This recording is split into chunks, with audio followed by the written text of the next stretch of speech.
Genshin Impact has 3 weapon types: bows, catalysts, and melee. That's it. That's the video. Thanks for watching. Please like, comment, and subscribe. Okay, fine, let's get into it. Genshin Impact has 5 weapon types: bows, catalysts, swords, polearms, and claymores. However, a few early interactions seem to group them into melee and ranged archetypes, namely these artifact sets and how infusions work. Melee weapons in practice have a lot more in common with each other than the ranged weapons do. Melee weapons can be infused by party member infusions from Chongyun, Bennett, and Candace. Without some kind of infusion, all their normals, charges, and plunges are physical. The Gladiator's finale works on them, and by default they also all have hit lag, and all their charge attacks consume stamina. Ranged weapons get charge attacks damage from Wanderer's Troop and also get energy from the Scholar's set. Without a specified infusion, bow normals and plunges are physical, and their charge can be physical or elemental. Meanwhile, all of the catalyst attacks are elemental and they basically cannot do physical damage without shattering. By default, they do not have hit lag, but some catalyst users do, like Hazo. And there's our first exception. This video is going to be like 50% exceptions. The easiest way to differentiate all the weapon types is by their charge attacks. Polearm charge attacks are all single hits. Swords, meanwhile, generally have multi-hits. Notice I said generally. Your exceptions are Clorand, Chilonin, Farina, Ayato, and Jean. Claymores usually have a continuous hit. Your exceptions here are Ito, Kanich, and Mawika, though this doesn't really matter to Mawika since the real charge attack you're going to spam is a little different.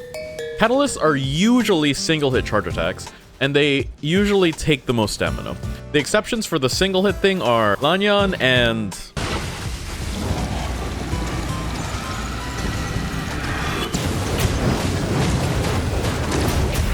bows are doing their own thing. First of all, bow charge attacks can headshot, or more correctly, hit weak points. Each bow can do 2 types of charge attacks, an uncharged physical and a charged elemental. While you may think these uncharged shots operate like normal attacks, they are considered charge attacks and thus can headshot.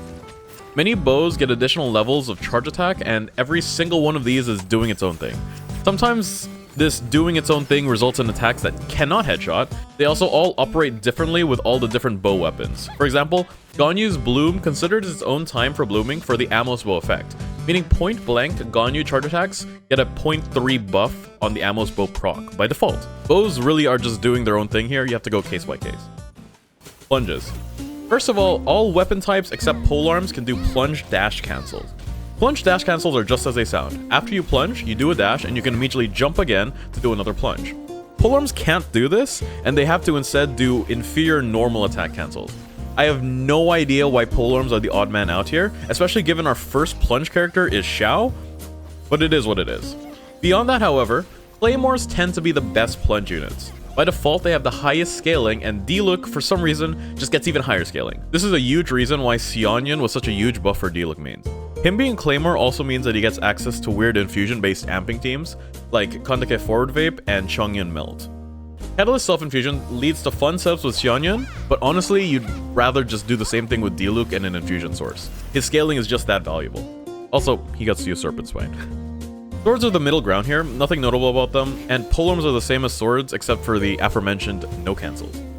Normals. All normals without infusions are physical unless you're a catalyst. That's the only difference.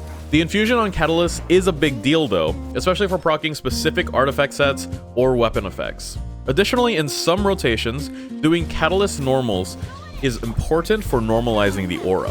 An example would be Mawika Melt rotation with Sitlali, where if you don't do Sitlali normals, you sometimes miss the Mawika Melt on her burst. Also, I feel I should mention blunt attacks here since I talked about Shatter earlier. All melee plunges are blunt. This is why you can mine by jumping off the rock and plunging. All claymore attacks by default are blunt, and no sword or bow has any default claymore attacks. No polearm either, except Candace's second normal uses her shield, which they specifically coded to be blunt. I understand why, but this is so precise that I'm surprised they did it. Also, Eonsan's third hit. Again, makes sense, just surprised they did it. Catalysts have a few more exceptions. Lee, normal charged, Varessa's charge and her special plunge, Risley's charge, and Yenfei's charge. Here's a table of all the differences we just talked about.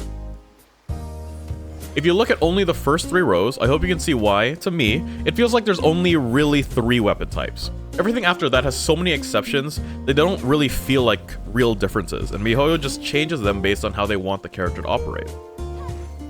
That being said, we have to talk about the real reason we have 5 weapon types, and why Genshin Impact is justified in having 5 weapon types. Weapon availability. Weapon users can only use weapons that they can use. What that means is, while there's a Favonius weapon of every type, there is not a sacrificial polearm. You'll never get to see Xiangling putting out 2 Guobas. Petalists often feel like the best support weapon type in the game, mostly because of access to Thrilling Tales of Dragon Slayers, but they also have access to Prototype Amber, Akushin Ring, Wandering Evenstar, Thousand Floating Dreams, and Starcolor's Watch. Not to mention the only sack weapon that has an EM substat instead of ER. Both don't have nearly as many support options, but what they do have is what I'd argue is the most flexible option, LG for the end.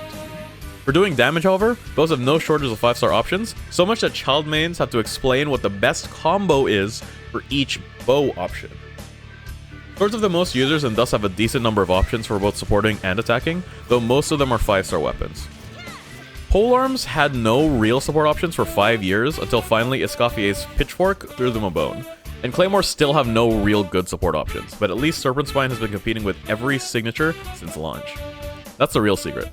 The most valuable part of a character's weapon is their access to weapons of the same type. But here's the real final reveal. If you follow the pattern of units like Clorande and the Night Soul Hypercarries, where just pushing one button changes the entire playstyle of the unit. Nothing matters except for weapon availability.